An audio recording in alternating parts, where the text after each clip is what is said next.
10th class. आज जो हम चैप्टर स्टार्ट करेंगे साइंस में वो है chapter number 3, metals and non metals. तो इस चैप्टर में से कुछ कोरोना वायरस की वजह से कुछ टॉपिक जो है वो रिमूव कर दिए गए हैं। तो जो टॉपिक हैं वो मैं आपको बताऊंगा और उस पर बेस्ड जो क्वेश्चन होंगे वही क्वेश्चन हम करेंगे सिर्फ। तो यहाँ पे चैप्टर को समझने से पहले ये क्वेश्चन है, हम डायरेक्ट क्वेश्चन ही पढ़ लेते हैं। तो इसको समझने की कोशिश करना।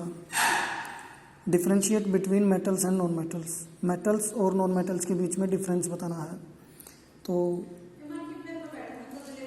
सबसे पहला है इनके एटॉमिक लेवल पे डिफरेंस बताए गए हैं। जैसे स्ट्रक्चर है तो मेटल्स जो होते हैं उनके आउटर मोस्ट सेल में 1, 2 या 3 इलेक्ट्रॉन होते हैं ज़्यादा से ज़्यादा, और जो नॉन मेटल होते हैं उसमें 4, 5, 6, 7 या 8 ये इलेक्ट्रॉन उनके आउटर मोस्ट सेल में पाए जाते हैं। उसके बाद है स्टेट। लगभग सभी मेटल जो हैं वो रूम टेम्परेचर पर हार्ड होते हैं, और सिर्फ एक एक्सेप्शन है मरकरी जो रूम टेम्परेचर पर लिक्विड होता है। बाकी सभी मेटल सॉलिड स्टेट में पाए जाते हैं।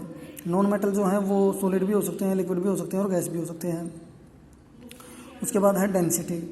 मेटल्स की डेंसिटी ज़्यादातर हाई होती है। डेंसिटी मीन्स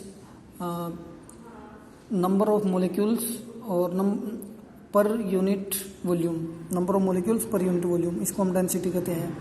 कि एक यूनिट वॉल्यूम में ज़्यादा से ज़्यादा मोलिक्यूल जिसके होते हैं वो उतना ही ज़्यादा डेंस होता है। तो मेटल्स इस प्रॉपर्टी के हिसाब से ज़्यादा डेंस होते हैं और नॉन मेटल कंपैरेटिवली कम डेंस होते हैं। अगला है मैलेबिलिटी। मैलेबिलिटी मेटल्स की एक प्रॉपर्टी है जिसके कारण मेटल्स को शीट्स में बदला जा सकता है। जैसे लंबी लंबी शीट्स में, जैसे लोहे की शीट होती है या सिल्वर की शीट होती है, तो इस प्रकार की शीट्स में, यानी जब भी हम मेटल पे किसी हथौड़े से या भारी चीज़ से उस पर वार करेंगे तो वो बिखरता नहीं है। जैसे लकड़ी है या पत्थर है वो चूर चूर हो जाता है क्योंकि वो नॉन मेटल है। मेटल्स जो हैं वो शीट में बदल जाते हैं। तो इस प्रॉपर्टी को मैलेबिलिटी कहते हैं। नॉन मेटल्स में ये प्रॉपर्टी नहीं होती क्योंकि जब भी उन पर कोई चोट की जाती है तो वो ब्रिटल होते हैं काफ़ी, तो वो चूर चूर हो जाते हैं। अगला है डक्टिलिटी। ये भी लगभग मैलेबिलिटी जैसा ही है कि मेटल्स को वायर में कन्वर्ट किया जा सकता है मगर नॉन मेटल्स को वायर में कन्वर्ट नहीं किया जा सकता। अगला कंडक्टिविटी। मेटल्स और नॉन मेटल्स में ये भी एक डिफरेंस है कि मेटल्स जो होते हैं वो इलेक्ट्रिसिटी और हीट के अच्छे कंडक्टर होते हैं। यानी इलेक्ट्रिसिटी जो है मेटल्स में से गुजर सकती है, नॉन मेटल्स में से नहीं गुजर सकती। हमने देखा भी है जो कुकर का हैंडल होता है या और कोई भी चीज़ है जो गर्म करने वाले पैन्स होते हैं, फ्राई पैन्स, उनके जो हैंडल होते हैं उनके ऊपर एक इंसुलेशन रबड़ होता है या प्लास्टिक चढ़ा हुआ होता है या लकड़ी होती है। वो क्योंकि लकड़ी जो है वो हीट की कंडक्टर नहीं होती तो हमारा हाथ जलने से बच जाता है। अगर मेटल ही है और वहाँ पर कोई इंसुलेशन नहीं है तो अगर हम गर्म करेंगे अपने फ्राई पैन को या उसमें कुछ भी सामान गर्म करते हैं तो फ्राई पैन गर्म होने के साथ साथ जो उसका हैंडल है वो भी गर्म हो जाता है। इसीलिए इनके ऊपर इंसुलेशन चढ़ा जाता है क्योंकि जो मेटल्स हैं वो अच्छे कंडक्टर होते हैं और जो नॉन मेटल्स होते हैं वो इंसुलेटर्स होते हैं हीट और इलेक्ट्रिसिटी के। अगली प्रॉपर्टी है सोनोरियसनेस या सोनोरियस। सोनोरियस होता है किसी चीज़ पे अगर हम चोट करें तो वो रिंगिंग साउंड प्रोड्यूस करता है। तो लोहे पर या पीतल पर, चांदी पर अगर हम किसी चीज़ से चोट करते हैं तो एक रिंगिंग साउंड पैदा होती है। टैप करने से काफ़ी देर तक झनझनाहट पैदा होती है उसके अंदर। मगर जो नॉन मेटल होते हैं उनमें ऐसा नहीं होता, वो सिंपल एक टैप आवाज़ के साथ साउंड करते हैं। तो ये जो रिंगिंग साउंड है इसको हम सोनोरियसनेस बोलते हैं। अगला है लस्टर। लस्टर होता है चमक। मेटल्स जो होते हैं वो चमकदार होते हैं। कितना भी पुराना या जंग लगा हुआ लोहा हो, अगर उसको काटेंगे अंदर से तो वो अंदर से चमकदार निकलता है। यही प्रॉपर्टी सभी मेटल्स के साथ है। किसी भी मेटल को अगर आप काटते हो तो अंदर से वो चमकदार निकलेगा, मगर नॉन मेटल्स में ऐसा नहीं होता, वो अंदर से उनमें कोई चमक नहीं होती। एक आध नॉन मेटल है, जैसे डायमंड है, उसमें एक अलग प्रकार की चमक होती है, वो लाइट के रिफ्रैक्शन के कारण होती है वो भी।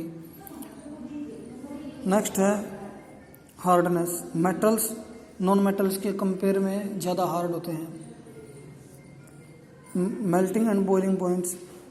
मेटल्स का जो बॉइलिंग पॉइंट है या मेल्टिंग पॉइंट है वो ज़्यादा हाई होता है, और नॉन मेटल्स का ये मेल्टिंग और बॉइलिंग पॉइंट लो होता है।